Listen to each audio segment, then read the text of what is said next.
मोहब्बत का कश्ती नजदीकियां। थोड़ी देर बाद बात करते करते शौर्य को नींद आने लगी। राज की भी पलकें भारी होने लगी।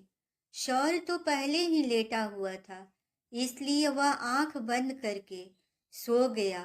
समीरा ने राज को भी वहीं अपने बेड पर डैड के बगल में सुला दिया और दोनों को ब्लैंकेट से कवर कर देती है। वह शौर्य की तरफ देखते हुए, उसके बिखरे बालों को ठीक करते हुए उसकी तरफ देखकर बोली, मुझे माफ कर दीजिए, मैंने आपके साथ ठीक नहीं किया। ये कहते हुए वह उसके माथे को चूम लेती है। अब आगे।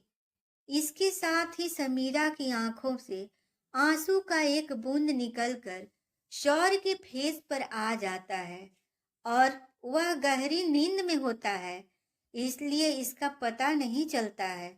समीरा बड़ी नजाकत से शौर्य का हाथ अपने हाथ में लेते हुए बोली, मुझे नहीं पता था कि आप इतने पेन में थे, बट यू डोंट वरी। अब मुझे पता चल गया है कि आपके दर्द को कैसे कम करना है। ये कहते हुए वह शौर्य के हाथों को चूम लेती है। जैसे ही वह बाहर जाने के लिए अपना हाथ शौर्य के हाथों से छुड़वाती है, शौर्य नींद में ही समीरा के हाथ को पकड़ लेता है।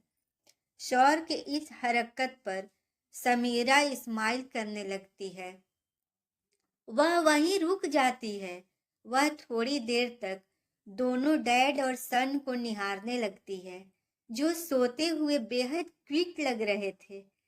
राज अपने सुपर हीरो वाले टेडी को भी पकड़कर सो रहा था। समीरा ने अपने क्यूट राज के सिर पर प्यार से हाथ फेरा और एक बार उसके माथे को चूम लिया। फिर उसके डैडी की तरफ झुककर उसके सिर पर प्यार से हाथ फेरते हुए उनके माथे को चूम लेती है। फिर वह किचन में आ जाती है लंच बनाने के लिए। उसने सोचा कि क्यों ना आज वह राज और शौर्य की पसंद का खाना बनाए। मोहित ने तो पहले ही बता दिया था कि उन सबको खाने में क्या क्या पसंद है, तो समीरा बस शुरू हो गई अपने कुकिंग का जादू बिखरने के लिए। लगभग 1 घंटे में उसने लंच बनाकर बिल्कुल रेडी कर दिया। किचन में उसकी स्वाद का जादू एक बार फिर से बिखर गया। अब सिंघानिया फैमिली में सब किचन में आती खाने की खुशबू से ही पता लगा लेते कि किचन में कौन है। लंच बनाने के बाद समीरा वीर जी के कमरे में गई। उन्होंने देखा कि वे एक किताब में बिजी थे। समीरा उनके बेड पर बैठकर वीर जी से वह किताब छीनते हुए उनके चश्मे को निकाल देती है। वह उनकी तरफ देखते हुए बोली, डैडी, अब कैसी है आपकी तबीयत?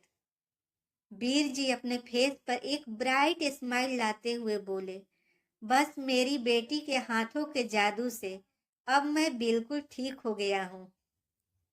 समीरा भी उनकी बातें सुनकर स्माइल करने लगती है और मन ही मन बोली, डैड, मैं जानती हूँ कि आपके मन में शौर्य को लेकर क्या है, बट यू डोंट वरी, मैं आप दोनों के बीच के मन मुटाव को दूर करके ही रहूंगी और एक बेटे के उसके सालों से बिछड़े डैड से मिलवाकर ही रहूंगी।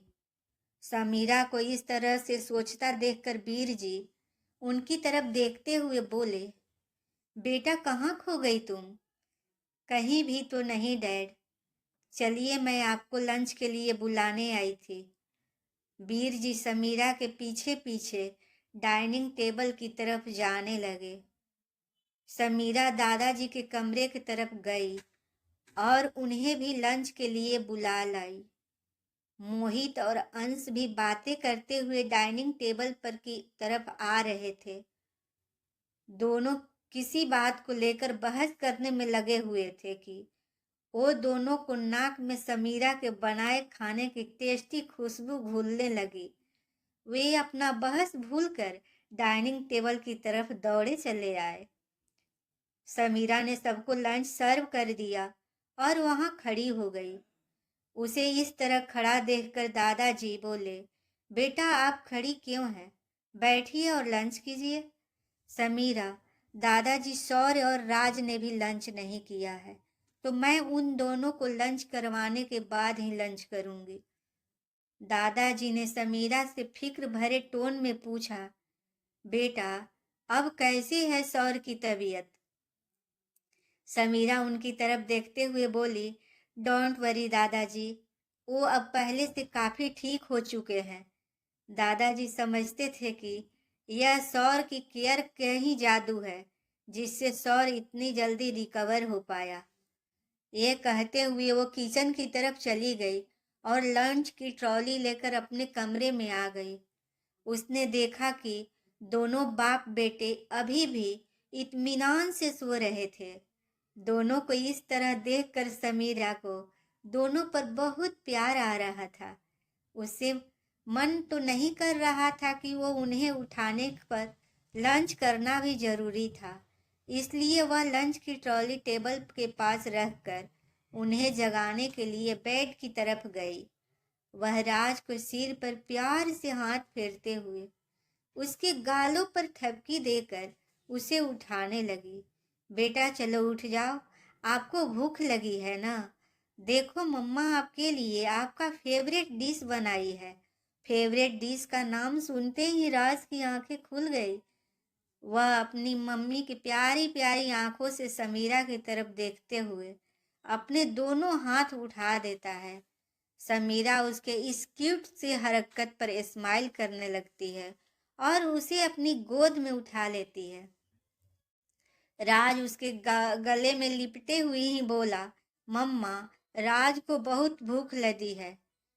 समीरा उसे सुनकर बोली, चलो बेटा अब मेरा राज अपनी मम्मा के हाथों की बनी अपनी फेवरेट डिश से अपने इस छोटे से पेट को फील करेगा। राज अपनी मम्मा के चेहरे की तरफ देखते हुए बोला, ओके मम्मा। फिर समीरा का ध्यान शौर्य की तरफ गया जो अभी भी गहरी नींद में सो रहा था। उसने एक नजर सोते हुए शौर्य को देखा, फिर राज की तरफ देखते हुए बोली, बेबी आप मम्मा को डैडी को उठाने में हेल्प करोगे? राज अपनी प्यारी प्यारी आवाज में बोला, यस मम्मा। फिर राज पालती मारकर अपने डैडी के चेहरे को अपने हाथों में से लेकर उसके गाल पर किस करता है। फिर उसके गालों को अपने नन्हे नन्हे हाथों से थपकी देते हुए बोला, डैडी उठिए, लंच का टाइम हो गया। आपको भूख नहीं लगी? मम्मा ने हमारी फेवरेट डिश बनाई है। शौर्य को अपने चेहरे पर नन्हे नन्हे हाथों का स्पर्श फील करके ही समझ गया था कि ये उसका प्यारा बेबी है। उसने जल्दी से अपनी आंखें खोल ली और राज के हाथों को अपने हाथ में लेकर उन्हें चूम लेता है। राज अपने खिले हुए चेहरे के साथ बोला, यह मम्मा डैडी उठ गए, चलिए हम तब लंच करते हैं। शौर्य वॉशरूम में जाकर अपना फेस वॉश करके आता है और सोफे पर बैठ जाता है। वह अब लगभग पूरी तरह से ठीक हो चुका था, इसलिए उसे सहारे की जरूरत नहीं पड़ी। इस दौरान समीरा ने शौर्य की बहुत केयर की थी। उसे बिल्कुल भी अपनी बॉडी पर जोर देने की नहीं दिया, जिसकी बदौलत आज शौर्य पूरी तरह से ठीक हो गया था। दोनों बाप बेटे सोफे पर बैठ गए। समीरा ने दोनों के लिए लंच सर्व कर दिए और राज को अपने हाथों से खिलाने लगी। समीरा ने खाना हमेशा की तरह बहुत टेस्टी बनाया था, इसलिए राज जल्दी जल्दी खाने लगा। राज को खाना खिलाते वक्त समीरा की निगाहें शौर्य की तरफ चली गई, क्योंकि उसने अभी तक खाने का एक बाइट भी नहीं लिया था। समीरा उसकी तरफ सांवलिया नजरों से देखते हुए बोली, क्या हुआ, आप खाना क्यों नहीं खा रहे हैं? क्या आपको ये खाना पसंद नहीं आया? शौर्य समीरा की तरफ देखकर मासूम सी शक्ल बनाते हुए बोला, मुझे भी आज मेरे बेबी की मम्मा के हाथ से खाना है। समीरा तो शौर की इस छोटे बच्चे वाली हरकत पर स्माइल कर रही थी। राज भी बहुत एक्साइटेड था ये देखने के लिए, क्योंकि आज उसकी मम्मा उसके डैडी को अपने हाथों से खाना खिलाने वाली थी। शौर की इस तरह हरकत पर समीरा उसकी तरफ देखते हुए बोली, आपको पता है, अभी आप बिल्कुल किसी छोटे बच्चे की तरह हरकतें कर रहे हैं। शौर्य, तुम चाहे जो भी सोचो, पर आज तो मुझे तुम्हारे हाथों से ही खाना है। शौर्य की बच्चों वाली जिद को देखकर समीरा उसे ज्यादा परेशान न करते हुए उसकी प्लेट से एक बाइट लेकर शौर्य को खिलाने लगती है। शौर्य किसी छोटे बच्चे की तरह समीरा के हाथों से खाना खाता है। यह देखकर राज बहुत खुश हो जाता है। शौर्य को पता था कि सबको खाना खिलाते खिलाते समीरा तो लंच करना भूल ही गई होगी। वह अपनी प्लेट से एक बाइट लेकर समीरा को खिलाता है। दोनों एक दूसरे को खिलाते हुए अपना लंच कंप्लीट करते हैं। बाद में एक सर्वेंट आकर टी टेबल को क्लीन कर देता है और लंच की ट्रॉली ले जाता है। समीरा राज को लेकर उसके रूम में आ जाती है। वह उसकी तरफ देखते हुए बोली, तो बेबी, अब आपको नीनी करनी है या खेलना है? राज समीरा की तरफ देखते हुए बोला, मम्मा, राज को बहुत सारी नीनी कर ली, अब उसे खेलना है। समीरा उसके टॉय वाले रूम में अपनी गोद से उतारते हुए बोली, बेबी, अब आप यहाँ अपने टॉयज के साथ खेलो। मम्मा आपके बड़े दादू को दवाई देकर आती है, ओके। समीरा जैसे ही वहां से जाने को हुई, राज ने अपने हाथों से समीरा के पैर को पकड़ लिया। समीरा वहीं झुककर अपने घुटनों के बल बैठ गई और राज के छोटे से कंधों को अपने कंधों में भरकर उससे बोली, क्या हुआ बेबी, आपको कुछ चाहिए क्या? राज कुछ नहीं कहा और समीरा के चेहरे के पास जाकर उसके गालों पर किस करते हुए बोला, मम्मा, ये आप सबकी कितनी केयर करती हैं, उसके लिए है। समीरा अपने बेबी को समझदारी भरी क्यूट बातें सुनकर स्माइल करने लगती है और उसे एक बार अपने सीने से लगा लेती है। फिर वह उसके टॉय रूम से बाहर आकर दादाजी के रूम की तरफ चली जाती है। दादाजी अपने रूम के सोफे पर आराम से आंख बंद करके बैठे हुए थे, या यूं कह लीजिए कि वे बैठे बैठे ही सो गए थे। समीरा उनकी बगल में बैठकर उनके कंधों पर हाथ रखकर बोली, दादाजी। दादाजी नींद में थे और अचानक समीरा के अपने कंधे पर हाथ रखने से वे चौंक गए और समीरा की तरफ देखने लगे। समीरा उनकी तरफ देखते हुए बोली, आई एम सॉरी दादाजी, मैंने आपकी नींद खराब की। मैं बस आपकी दवाई की स्टेटस जानने के लिए यहाँ आई थी। क्या आपने अपनी दवाई ले ली? पर दादाजी ने कोई जवाब न देते हुए बच्चों की तरफ शक्ल बना ली। यह देखकर समीरा समझ गई कि दादाजी दवाई लेना भूल गए हैं। वह दादाजी की तरफ देखते हुए बोली, दादाजी, ये मैं क्या सुन रही हूँ? ये बोलते हुए वह दादाजी को ड्रॉअर से उनकी दवाई निकालकर उन्हें खिला देती है और उन्हें रेस्ट करने के लिए कहकर अपने रूम की तरफ चली जाती है। आज समीरा काफी थक चुकी थी, इसलिए वह भी अब सोना चाहती थी। वह जब अपने रूम में आई तो शौर इधर उधर टहल रहा था, जैसे वह किसी का इंतजार कर रहा हो। शौर समीरा का ही वेट कर रहा था। जब समीरा की नजर शौर की तरफ गई तो उसने देखा कि वह उसे ही देख रहा है। जब समीरा शौर को इस तरह से अपनी ओर देखता देखी तो वह बेचैन हो उठती। उसके दिल की धड़कनें बढ़ जाती थी। समीरा को भी समझ नहीं आता था कि ये उसके साथ क्या हो रहा है।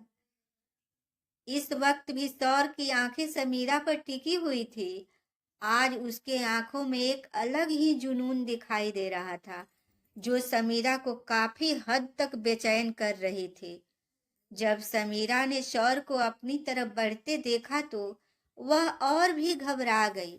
उसे समझ नहीं आ रहा था कि वो क्या करे। धीरे धीरे शौर समीरा के करीब आ चुका था। समीरा पीछे हटते हटते बेड पर सट चुकी थी। अब उसके पास पीछे हटने के लिए और स्पेस नहीं बचा था, इसलिए वह पीछे हटते हुए गिरने के डर से सौर को कसकर पकड़ लेती है। सौर इसके लिए तैयार नहीं था और दोनों डिसबैलेंस होकर बेड पर गिर जाते हैं। दोनों के चेहरे बेहद पास होते हैं। दोनों अपनी गर्म सांसों को एक दूसरे के चेहरे पर महसूस कर पा रहे होते हैं। आगे की कहानी जानने के लिए पढ़ते रहिए मोहब्बत का कश्ती और बने रहिए कहानी पर।